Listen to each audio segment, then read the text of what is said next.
రేపు parent teacher meeting ఉంది.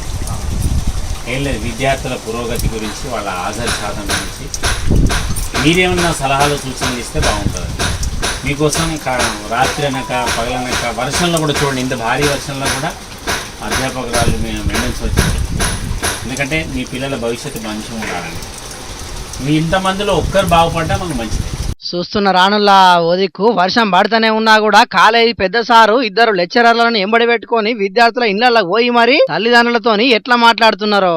ఎవరైనా రావాలి, రోజు కాలేజీ పంపాలి తల్లి. ఇంట్లో ఇప్పుడు పిల్లలు నువ్వైనా రావాలి తల్లి, అర్థమైంది. రోజు రావాలి, మంచిగా చదువుకోవాలి, చదువు మీదే శ్రద్ధ పెట్టాలి. కొద్దిగా మనం జాగ్రత్తగా ఉంచుకుంటూ అయిపోతుంది, భయపడద్దు. అంటే ఏమో అవుతుంది కాలేజీకి పోతుంది అని భయపడద్దు. మేము జాగ్రత్తగా చూసుకుంటాం. చిన్న ఈగ కూడా వాళ్ళది, ఎందుకంటే కాలేజీ మొత్తం సీసీ కెమెరాలున్నాయి. ప్రతి విద్యార్థి ఇంటింటికి తిరుక్కుంటా ఇట్లా బుద్ధి మాటలు జాగ్రత్తలు చెప్పుకుంటానే బొట్టు పెట్టి మరి విద్యార్థులు తల్లిదండ్రుల మీటింగ్ కు ప్రతి ఒక్కరు రావాలని ఆహ్వానించిర్రు. అంటే మనకు పనులు ఉంటాయి, కానీ పిల్లల భవిష్యత్తు కంటే ఏది ఎక్కువ కాదు. అర్థమైందమ్మా, మీ పరిస్థితి కూడా ఇబ్బందే ఉన్నది.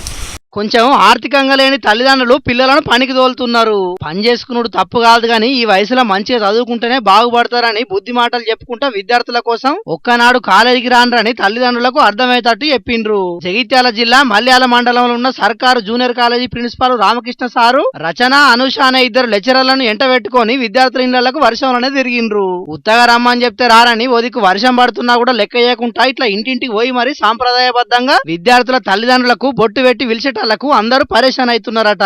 మరి ఇట్లా ఎందుకు చేసిరు అనేది ఆ కాలేజీ పెద్దసారి చెప్తున్నాడు. ఇనుండ్రి.